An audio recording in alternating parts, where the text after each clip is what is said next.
जते खाम के यते गुरु हो बाबा बीड़ा उठाए सत्य नाम के गुरु हो बाबा बीड़ा उठाए सत्य नाम के ये खान में जाने बाबा बगल में कंठी माला तोर खान में जाने गुरु गल में कंठी माला तोर धरे निशानी जते खाम के यते गुरु हो बाबा बीड़ा उठाए सत्य नाम के गुरु मूर्ख बीड़ा उठाए सत्य नाम के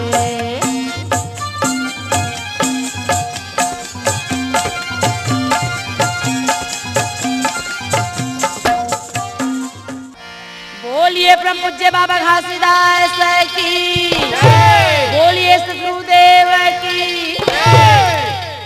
ये मोरी साहेब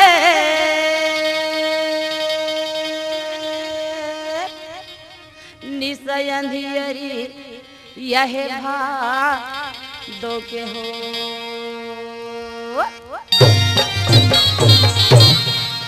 अच्छा ये मोरे गुरुजी निशय अंधियरी यह भा दो के ना हाँ, ये भादों के महीने में सही बात है भैया नित्य अंधेरिया है तो पुरुष पिता लायामी सुंदरी कन्या गोहरावत है कैसे गोहरावे जी जे मैं आतिश पुरुष महाराज बिहसी के चरण मनाने मोरे जन्म सुफला हो जाए लूरी लूरी चरण मनाने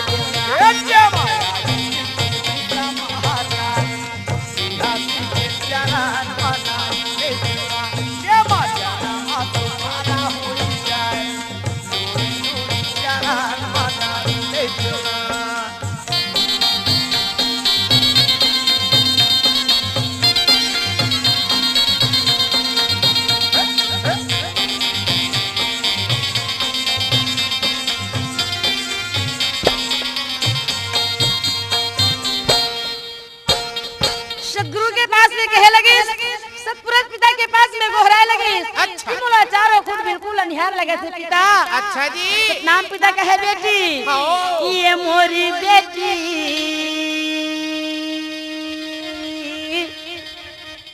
मैला कपड़ा तुम छोरी धरिया मोर से मिले बार है तब हाँ, ये सतगुरु ला पाए बर है ये सतगुरु के चरण में जाए बर है तब ये मोरी हीरा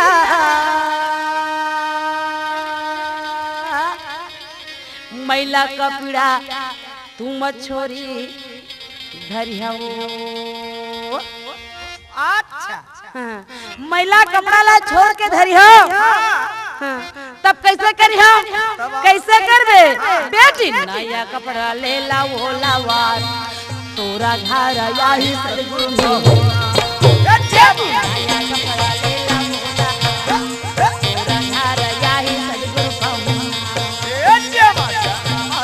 ला वो लावार तोरा घर यही सतगुरु कहूँ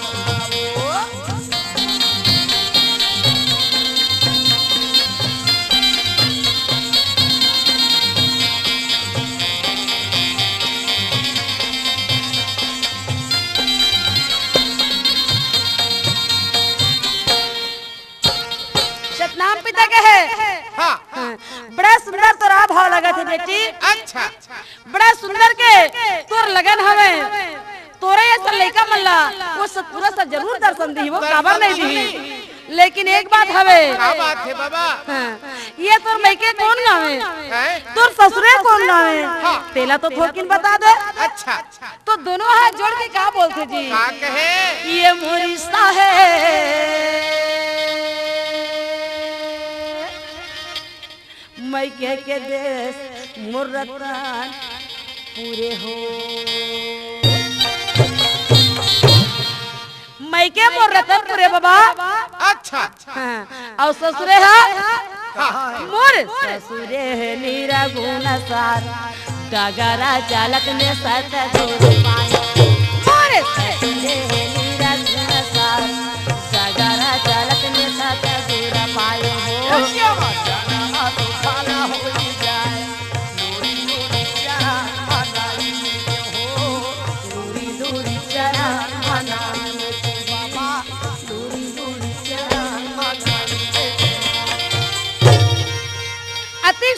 के साथ आमी सुंदरी कन्या सत्यवती पुरस पिता के पास गोहराए लगी जा।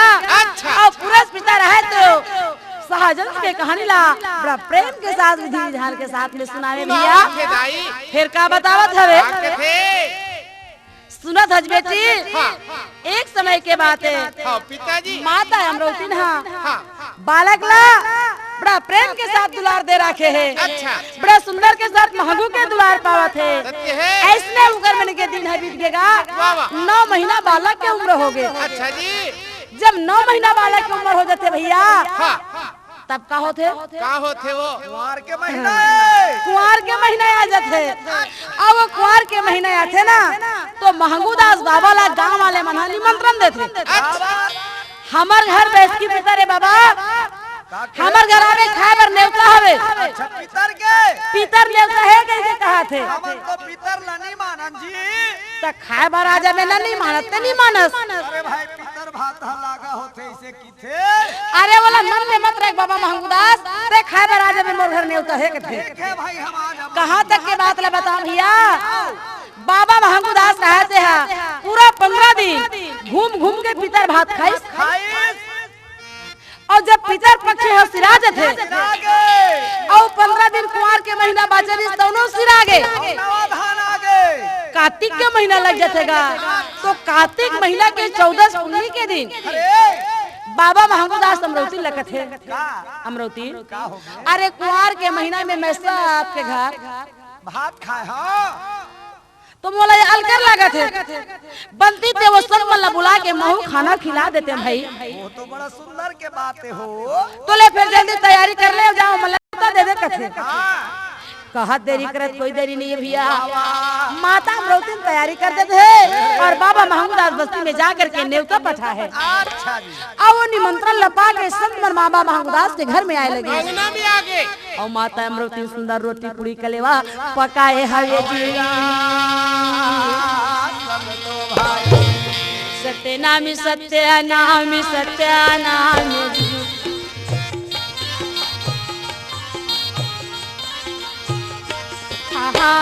सत्यनामी सत्यनामी सत्यनामी गा सब को ये मिलके बोलो सत्यनामी।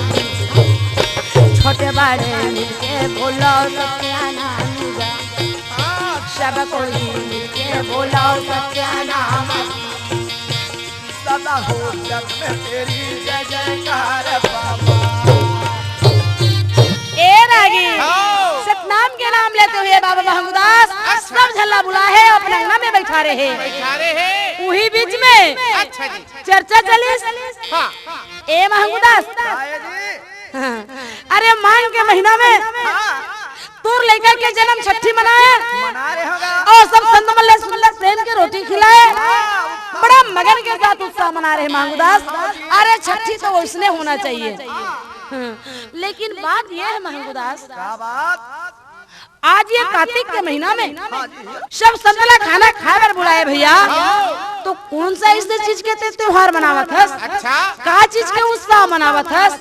अरे का खुशी में हमला बुला के खाना खिलाता महंगूदास।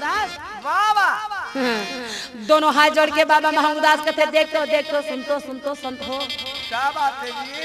अरे कुंवार के महीना पितर पक्ष में भैया तुहर घर जाके मैं खाना खाया हूँ। महू पितर मानते तो वही दिन तो मला बला के खिला देते हैं। मैं पितर को तरला नहीं मानो ते कर सती सबो झल्ला इकट्ठा आज बुलाया हूँ। अरे मोर घर प्रेम के रोटी खा ले तुहर घर के पितर भात खा ये मोर घर के प्रेम रोटी खा ले। अच्छा जी। ऐसे बात रह सुन के कोनो कोनो ईर्खा रहे थे नहीं देख मरहा जलानहा ते मर खलखला के हंसते और हंस के कैसे वाह महंगूदास दो सुंदर सोचे हाथ काकर बात ला मान के और काकर बर कावा में आके ता देवी देवता ला माने पर छोड़ दे पितर गोतर ला माने पर छोड़ दे और हम लोग खाना खाए बर बुलाया हाथ। वाह महंगूदास तोर विचार ले तो देख तोर विचार ले तो देख कत्ती सुंदर तोर लड़का है कत्ती सुंदर तोर भाई है और तोरो रूप में सुंदरता में कोई कमी नहीं है महंगूदास। काकर बात ला मान के देवी देवता ला माने बर छोड़ दे। अगर देवी देवता रूठ जही तो कोई प्रकार की हानि हो जही महंगूदास। तय मोर बात ला मान जा भैया, वो देवी देवता के नाम से हुम दे दे, तेकर बाद हमन खाना खाबो। ऐसे वो मन कहा थे कि ये बात ला माता अमरावती सुन रही और सुने के बाद में जल्दी से निकल के बाहर आ गए और बाहर आए के बाद में कहे संत हो आप मन कैसे बोला था? बड़ा सुंदर बात बोला था अमरावती, बड़ा सुंदर बात बोला था, लेकिन मोला वो बात अच्छा नहीं लगा थे हो। अच्छा का बात हमन पितर को तर नहीं मानन, हाँ हमन देवी देवता ला नहीं मानन, हमन सतनाम के पुजारी ना सतनाम ला मानथन, नाम ला माना तावा था। अब ये देवी देवता ला भूत भविष्य के मानने वाला मन माना थो ही। ये देवी देवता ला मान के भरम जाल में आप मन फंसे हो, ये पितर गोतर ला मान के आप मन धर्म जाल में फंसे हो।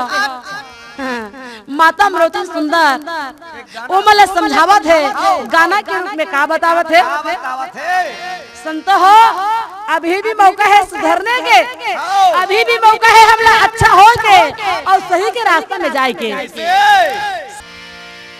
संतो रे गौडगर पहचान अंजोर गुरु ज्ञान के संतो रे गौडगर पहचान अंजोर गुरु ज्ञान के संतो रे गौडगर पहचान अंजोर गुरु ज्ञान के संतो रे गौडगर पहचान अंजोर गुरु ज्ञान के अंजोर गुरु ज्ञान के भैया अंजोर गुरु ज्ञान के अंजोर गुरु ज्ञान के बाबा अंजोर गुरु ज्ञान के जी अंजोर गुरु ज्ञान के साहेब अंजोर गुरु ज्ञान के जी अंजोर गुरु ज्ञान के बाबा अंजोर गुरु ज्ञान के जी संतोर गौडगर पहचान अंजोर गुरु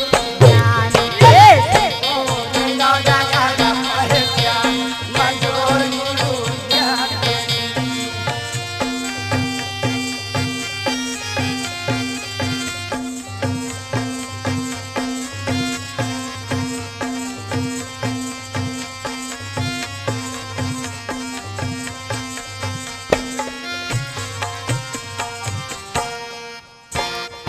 सुना था बाबा क्या बात है? ये हमार मनखे योनी है, हाँ ये माटी के चोला है। अच्छा हाँ, बुद्धू नहीं है, तब जी अनपढ़ नहीं है, नहीं है, पढ़ लिख के समझदार बहुत बड़े समझदार बन गए। हाँ का करते जी? कैसे? पोरा के तिहार मनाथे, रोटी बड़ा पकावा थे, रोटी बड़ा पकावा थे। ये पोरा के त्योहार मनाथे, रोटी बड़ा पकावा थे, रोटी बड़ा पकावा थे। घर के सिर बैला लागा डंडा मार भगावा थे, डंडा मार भगावा थे। ये घर के सिर बैला लागा डंडा भगावा थे, डंडा मार भगावा थे। ये डंडा मार भगावा थे, डंडा मार भगावा थे, डंडा मार भगावा थे, वो आ गया नी? भगावा थे, ये डंडा मार भगावा थे, डंडा मार भगावा थे। भगावा थे, डंडा मार भगावा थे।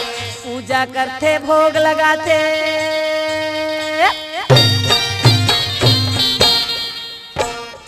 पूजा करते भोग लगाते। काला काला अरे वो माटी के नाम महिला बन रही तेला। अच्छा देख तो ये मन खेला कत्ता पढ़े लिखे उचारे तेला।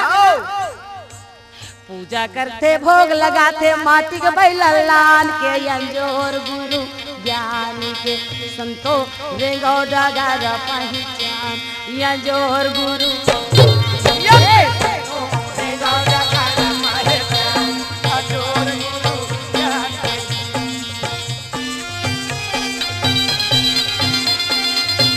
कतेक चौतरा है मन के, कतेक चौतरा है माटी के चोला। घर के बैला ला डंडा मार के भगा दी, जेकर मेहनत से आज हमन पलत हन। ओकर बर खाए बर नहीं है, हाँ अतकी कन पिसाने खवा देती ते का होती, क्या होती? दू चाठा रोटी तो खवा देती ते का होती। ओकरे कमाईता ओला मार के भगा दी दादा, हाँ, और वो माटी के नाम बैला के पूजा कर ली। हाँ और का होवत है क्या होते वो? सुनत है? हाँ तीजा के उपास रही थे ये कलयुग के नारी मन, ये धरती के नारी मान। तीजा के उपास रहे ये कलयुग के नारी मान, ये धरती के महिला मान। तीजा के उपास रही थे ये धरती के नारी मन ला। बने बाते और का करे है? का करते घर के पति काम में भेजे भक्ति के बलिहारी मन, भक्ति बन बलिहारी मान। घर के पति काम में भेजे भक्ति के बलिहारी मान, भक्ति बन बलिहारी मान। ये भक्ति के बलिहारी मन, भक्ति के बलिहारी मान, भक्ति के बलिहारी मान, भक्ति के बलिहारी मान। भैया भक्ति के बलिहारी मन, भक्ति के बलिहारी मान। भक्ति के बलिहारी मान, भक्ति के बलिहारी मान। पार्वती के पूजा करते,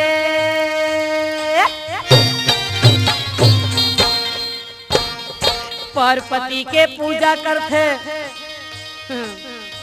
और का करते? का करते बहुत बड़े गलती काम करतेगा। कैसे वो पार्वती के पूजा करके या अपन घर के पति ला अच्छा जूठा ला देते नान के अंजोर गुरु ज्ञान के संतो रेंगो डागर पहचान या जोर गुरु ज्ञान के रेंगो डागर पहचान, जोर गुरु ज्ञान के। पार्वती के पूजा करते दरिया के पार में जाके शंकर भगवान के पूजा करे हवे तो वो पर के पति हो नहीं पार्वती के पति है। अब ओकर पूजा करके नरियल चढ़ा के उन्हीं में के प्रसाद लालान के देते। अच्छा कते कलर से चलत है हाँ वो औ का कहा थे? का करते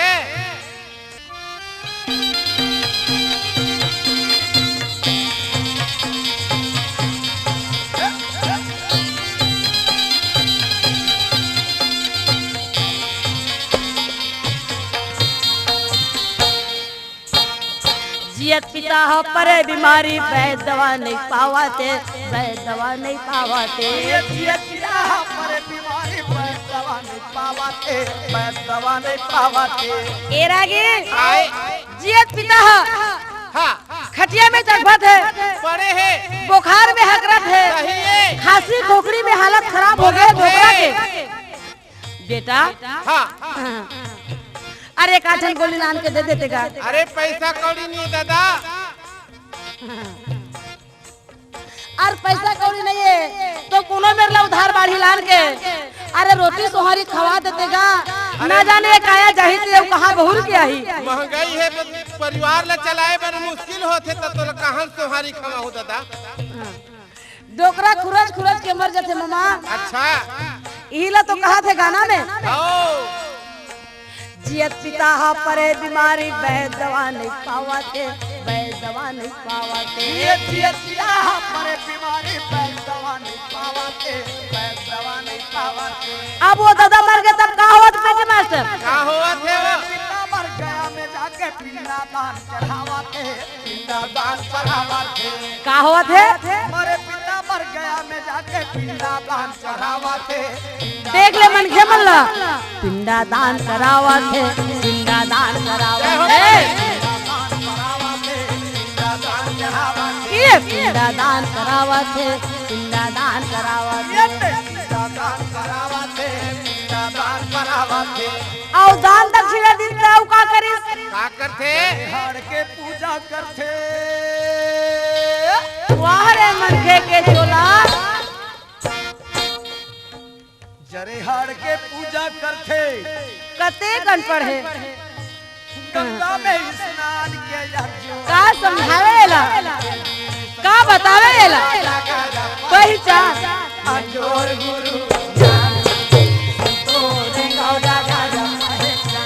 या जोर गुरु ज्ञान के मुझको अजोर गुरु ज्ञान के भैया या जोर गुरु ज्ञान। माता अमरौतिन कथे हाँ।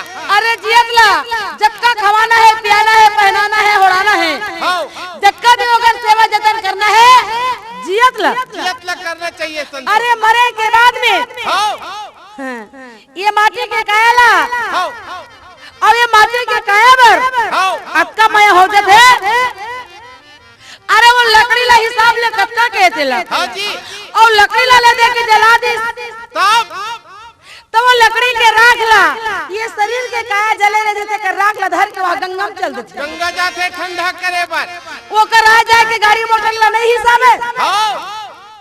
आदमी कहाँ से कहाँ खर्चा ला बढ़ा लेते, पैसा ला कहाँ से कहाँ खर्चा कर देते, लेकिन वो बधाई दादा खुचत है तो एक ठन गोली बरोकर जगह पैसा नहीं कर सके, फिर सोहारी खाऊं की तेकर बरोकर जगह पैसा नहीं खवा सके। और गंगा में पिंडा पार कराबर कहां पैसा पार जी सोही वारे मनुस्तन एकरे सबके बड़ा बुद्धिमान है मनखे के चोला हगा इला माता अमरौती ना गा के बताई संतला तो संतमान ना समझ संतगा समझदार संत होती तब बने कहा था बेटी के मान जाती वो समझदार संत न हो तो कहा कहते वाह महंगुदास तो रहत ला तोर भाई बात कर ही जी वो में हमार मन के बीच में ये तोल बने लगा थे बाबा महंगुदास रहते लहुट के अमरौती ला देखते बाबा सही बात है अमरौती मोर रहत ला तोर हक नहीं बात करे के जा जल्दी घर में जाते जल्दी भोजन जन के तैयारी करबे थोक बहुत कहीं बातें होई तेला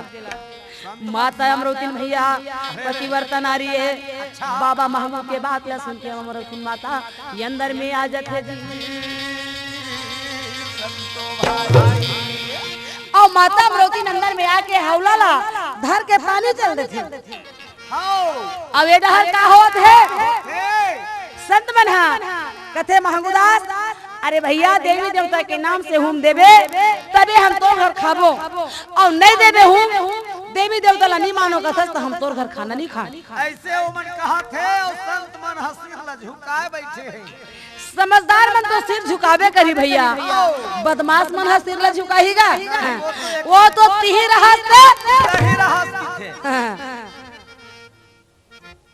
तो बाबा महंगूदास अपन जाल में फंसा डरी महंगूदास उनकर बात में आकर के अरे घुंघरू धूप ला पकड़ के कैसे गहूं दारा ना लागे बाबा कैसे गहूं दारा ना लागे कैसे गहूं दारा ना लागे मामा कैसे गहूं देवाना लागे अरे हम तो महंगूदास देवे लेकिन ओकर धुआं घर में गुजे लगी अब ओकर धुआं घुस के बस्ती में निकले अब बस्ती के खुशबू करिया पारे बाहर जमाना लागे भैया करिया पारे बाहर जमाना लागे भाई करिया पारे बाहर सुगंध जाते भैया मैया जमरौती सुगंध दे भाई तरिया के पार में जाते तो माता अमरौती तरिया के पार में हौला ला धर के चढ़े रहे थे पानी ला बोहे रहे थे वही समय माता अमरौती के नाक में खुशबू आ जाते माँ अमरौती कहते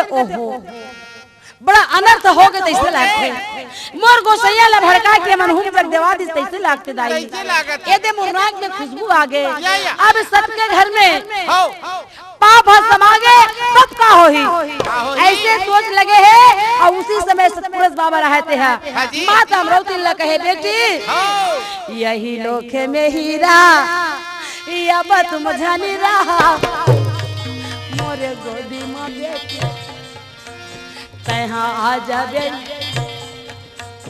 बाबा बोल सबके घर में बेटी वो पापा नहीं तो रहना पापा सबके घर में पाप नहीं रहा अमरौती मैं तोर लिए विमान भेजा था तय मोर गोदी में आ जा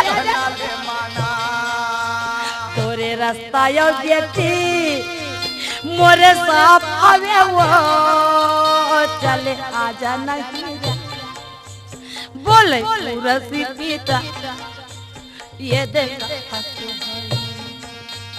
मोर फूले फूले के तोर पर विमाना भेजा चले आते बेटी वो जाना आखिरी बार तोर लइका देख लेवे ये दे मोरे पूरा सतीता ये अमरौती लगे दे सुना ले बेटी वो कहे नाला मानविया बेटिया जय भाई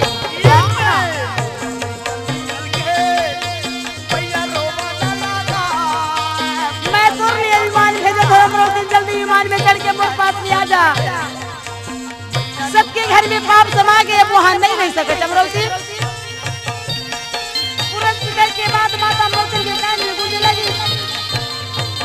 गड़बड़ा गया, आंख बंद हो गए, बदन शिथिल हो गए माता अमरावती के, थप पछीला छूटा थे।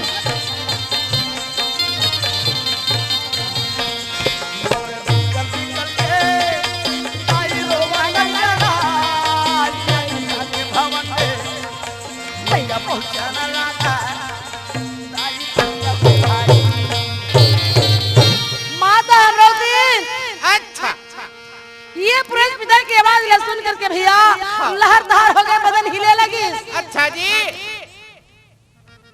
नहीं पिता, नहीं पिता, तय मोला भी मत ले जा। अच्छा सतनाम पिता कहे बेटी पाप के घर में अब सतह नहीं रह सके, नहीं रह सके, नहीं रह सके कन्या। वाह वाह जी।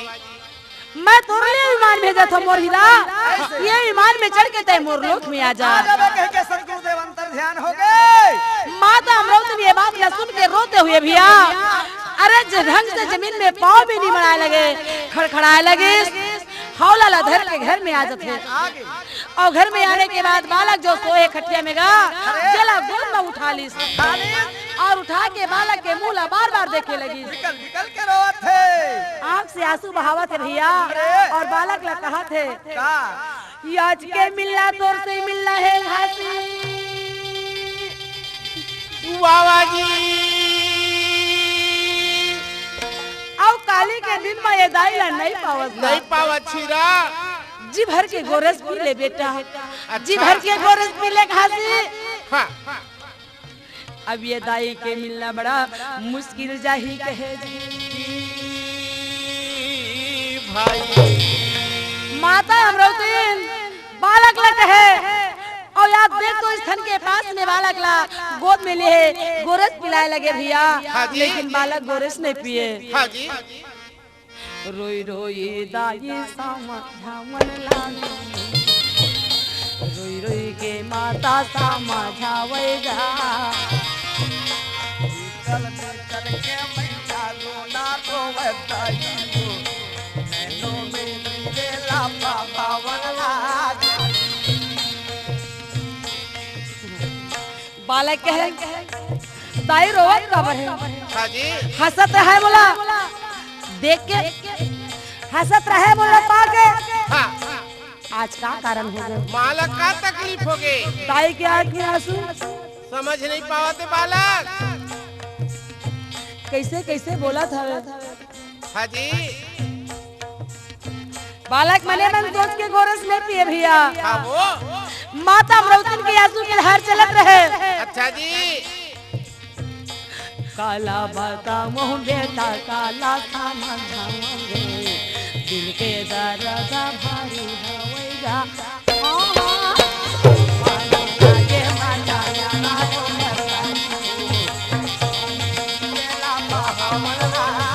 कैसे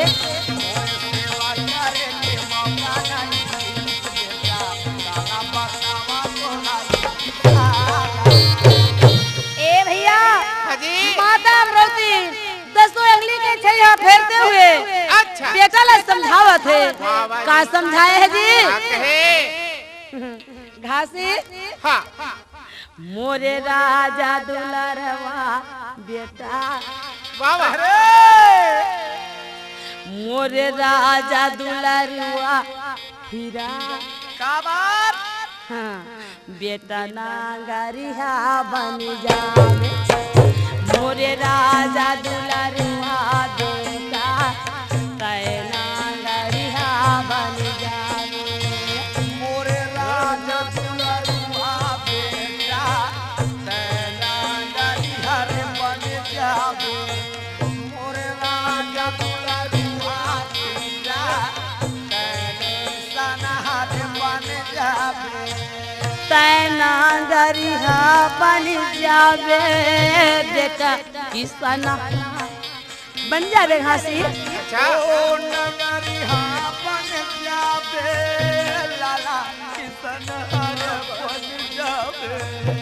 ये नागरिया बन जावे लाला किसान बन जावे। का बात? मोरे राजा दुलरुआ बेटा तय नागरिया बन दे मोरे राजा दुलरुआ हाँ मोरे राजा दुलरुआ बेटा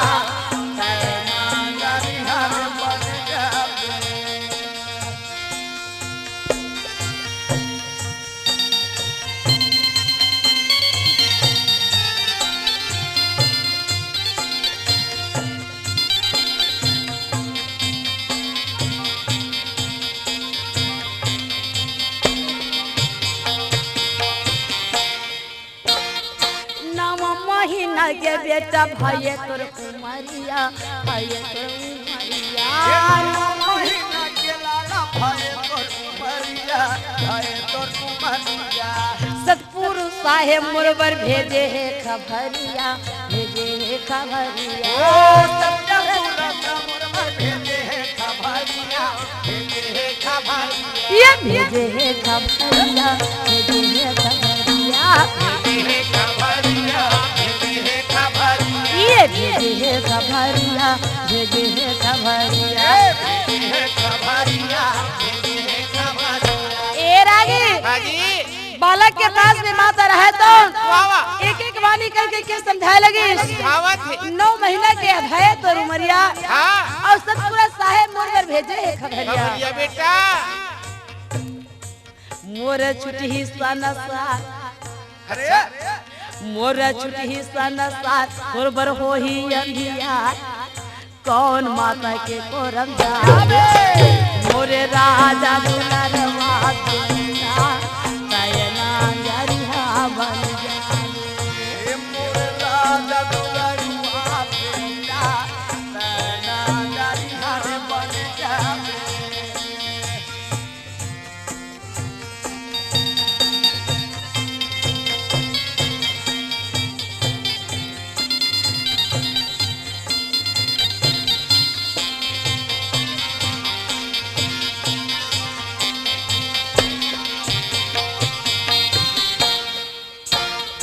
एक हासी काए ये माता के तुला सेवा करे के मौका नहीं मिली बेटा देखा थे बालक हा तो ये माता की सेवा नहीं करे तो नहीं करेगा हाँ धरती माता के बेटा सेवा तय करी रे सेवा तय करी रे धरती माता के लाला सेवा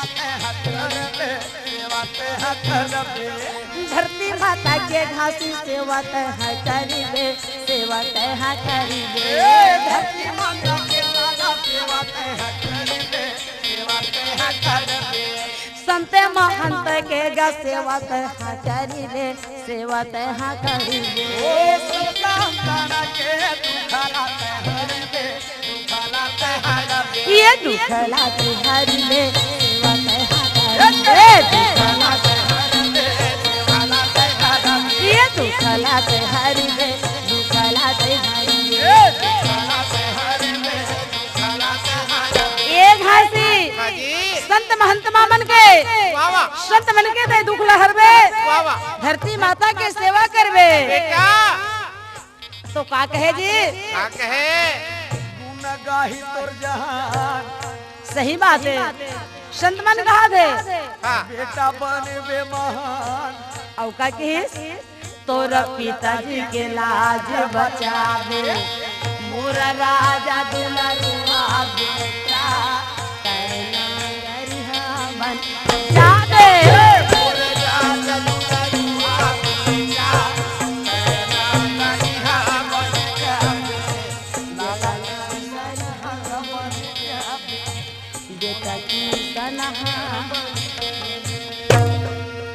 माता अमरवती इस प्रकार की आशीर्वाद दे लगे भैया हाँ धरती माता के सेवा करबे या। संत मन के दुखला हरबे हंसी हाँ एक दिन दुनिया में तोर नाम चलही ते महान बन जावे बेटा तोर पिताजी के ते लाज ले बचा लेबे माँ समझावत है रोवत रोवत कहाँ तक के बात ला बता भैया ये जो बोला थे मैं ना ये जो बोला थे मैं ना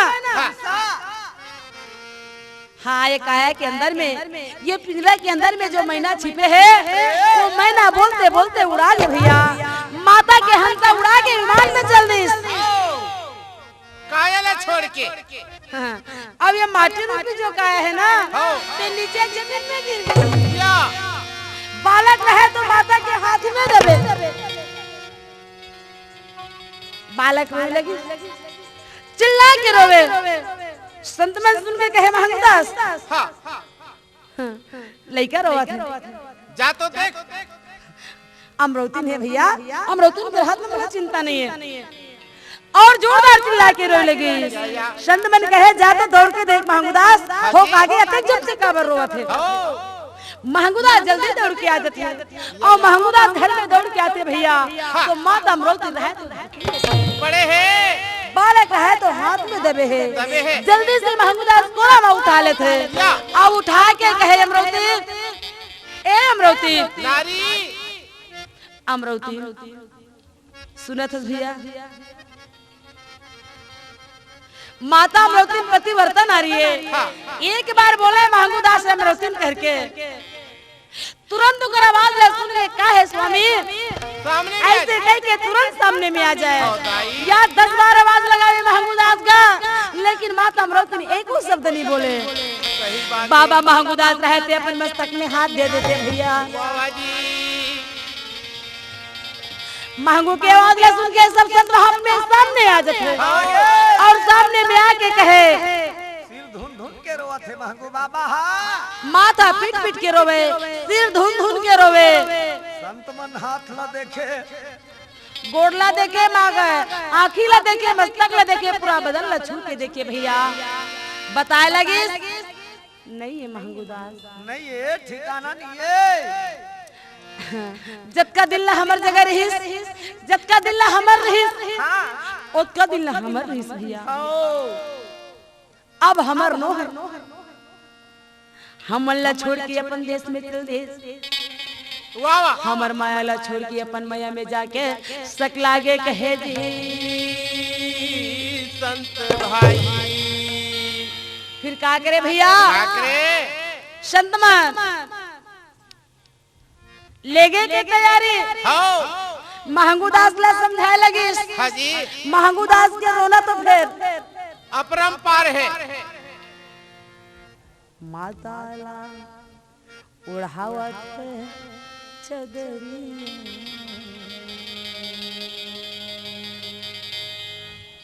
भैया चलती गेदरिया।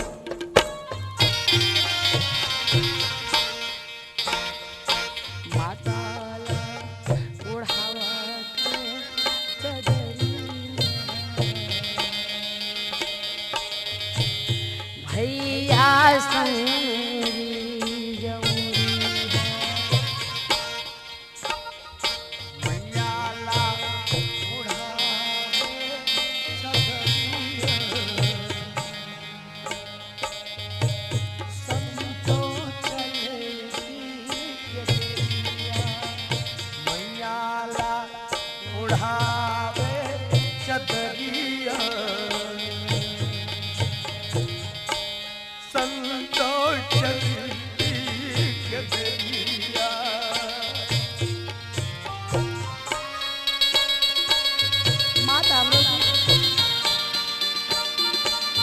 माता अमरौती के हंसा जल्दी से तुरंत पिता के पास माटी रूपी शरीर पड़े है, दाई दीदी सब जुड़े हैं। बालक रोवे, बाबा महंगूदास रोवे थे। अमरौती ने बोला छोड़ के चले, सब में किससे रही है। प्राण जीवा जा निकला लागे, प्राण तन से निकलने लागे, प्राण जीवा जा निकला लागे। प्राण जीवा जब निकलने लागे। भीतरी से मैयाला बाहर निकाले, भीतरी से मैया बाहर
गई है महल अटरिया।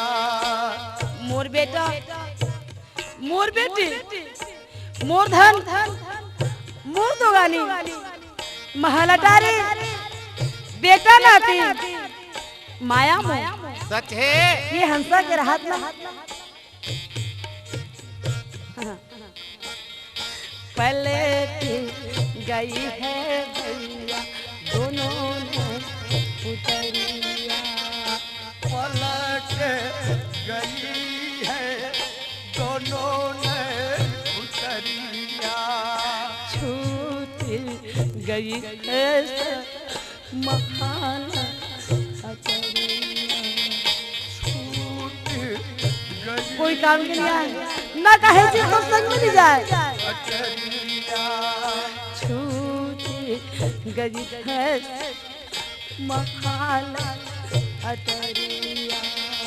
छूट गई है महल अटरिया। रोवत चल डगरिया। भैया चली के देरिया। मैया ला ओढ़ावे चदरिया। भैया चली के देरिया।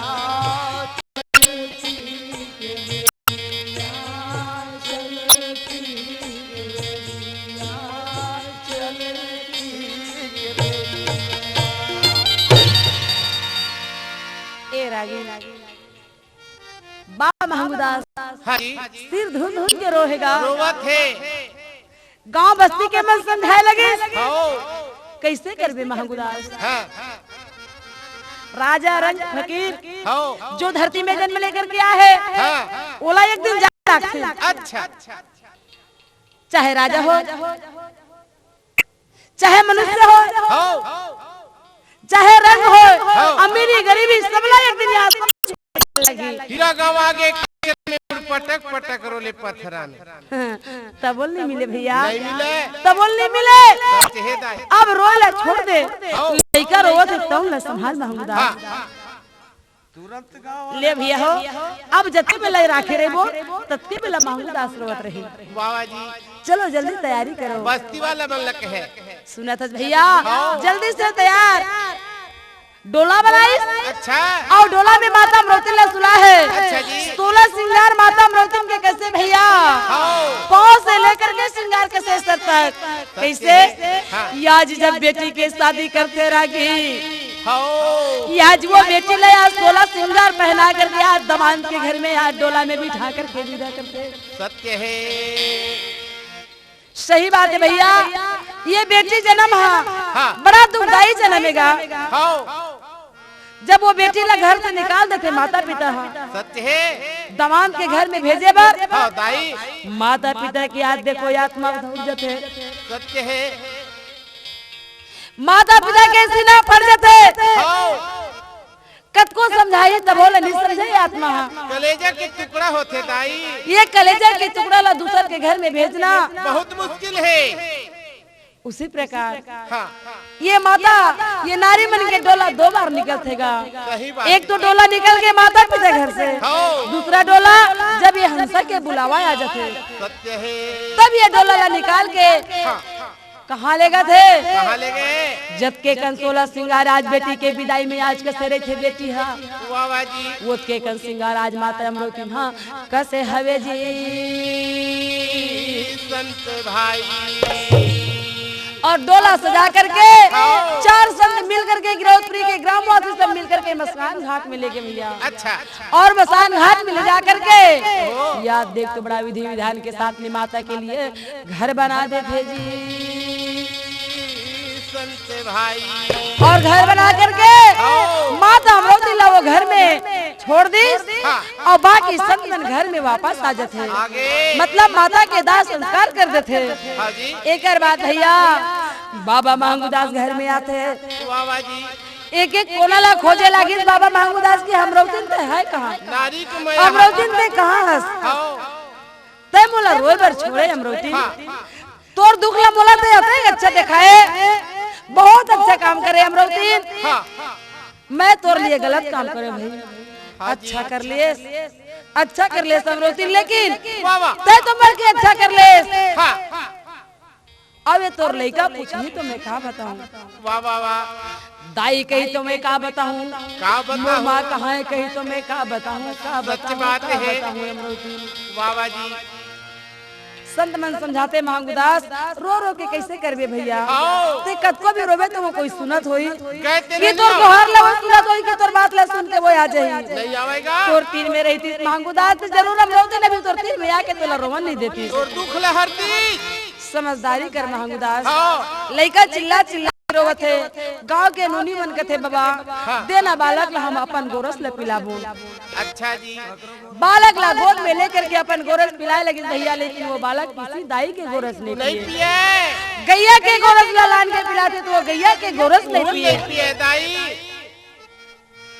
सुना था रागी हाँ भले मैं मर जाऊं ते मर जाऊं वाह वाह जी ये दुनिया में नहीं रहूं ते नहीं रहूं हाँ। लेकिन ना ही मैं कोनो दाई के दुख पियो ना ही मैं कोई गौ माता के दुख पियो ऐसे प्रतिज्ञा बच्चा करे बालक बोला तो नहीं लेकिन मुंह लटेड़गा कर देगा वाह वाह जी कहाँ तक की बात बताओ भैया एक दिन 2 दिन 4 दिन 5 दिन याद देखते हो इसी प्रकार आज 9 दिन बीत गए या वही 9 दिन में हाँ जी 9 दिन में नवगात्र कराई और सब सुंदर प्रेम भोजन खिलाई और 10वां दिन में जब माता के हंसा हाँ सदगुरु के पास में जाते तो हंसा रहते घिलर घिलर के रोवते रोवत है। भोंदैया मार के रोवते पिता आज 9-10 दिन हो गए मोर बालक दूध नहीं पिए कैसे रोए आज वो बालक का कैसे जी और कैसे रही आज मोर बालक ला छोड़ा के ते मोला ले लाने ले हैं आए बाबा 9 महीने के मोर बेटा ला मोला छोड़ा के अलग कर दे बाबा अच्छा जी ऐसा दुख का बर देवत होवे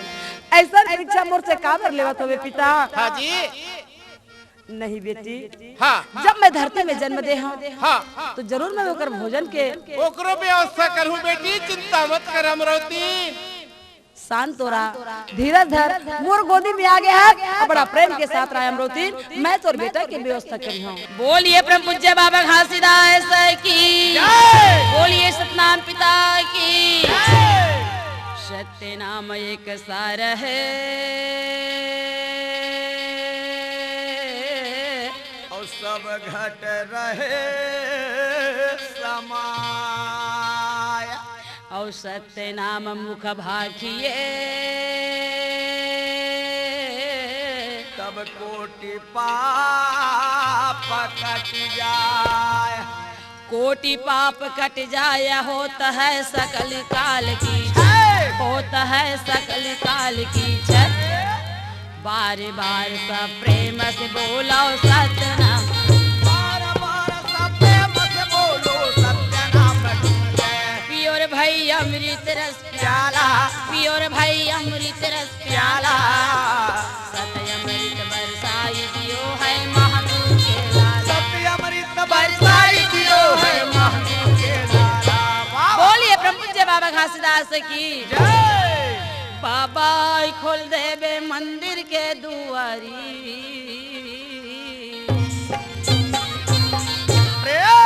गुरुजी खोल देवे हृदय के किवाड़ी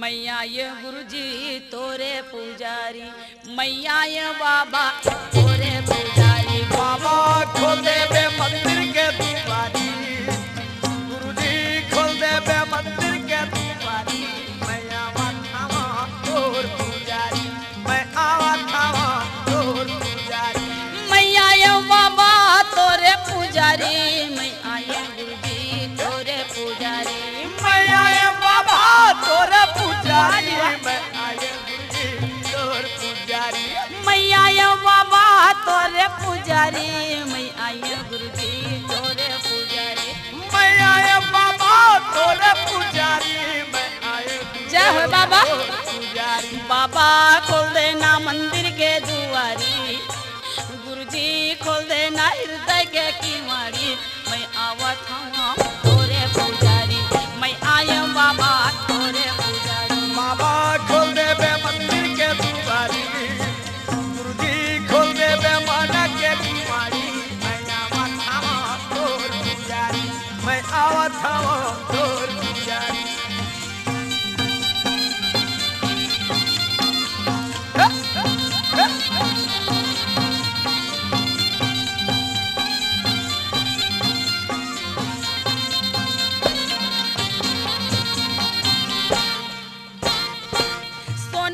थाली में आरती सजाए हाँ आरती सजाए ये सोने का थाली में क्या हो बाबा? सजाए हाँ आरती सजाए ये जी सोने के थाली में आरती सजाए हाँ आरती सजाए ये हाँ सोने का थाली में आरती सजाए हाँ आरती सजाए ये पाना सुपारी वो नारियर धराए हाँ नारियर धराए ओ हाँ पान सुपारी नारियल हराए हो नारियल हराए हो ये नारियर धराए हाँ नारियर धराए हाँ नारियल हराए हो नारियल हराए बाबा नारियर धराए हाँ नारियर धराए एक कैसे नारियल हराए हो नारियल हराए बाबा पूजा के लाए भर भर थारी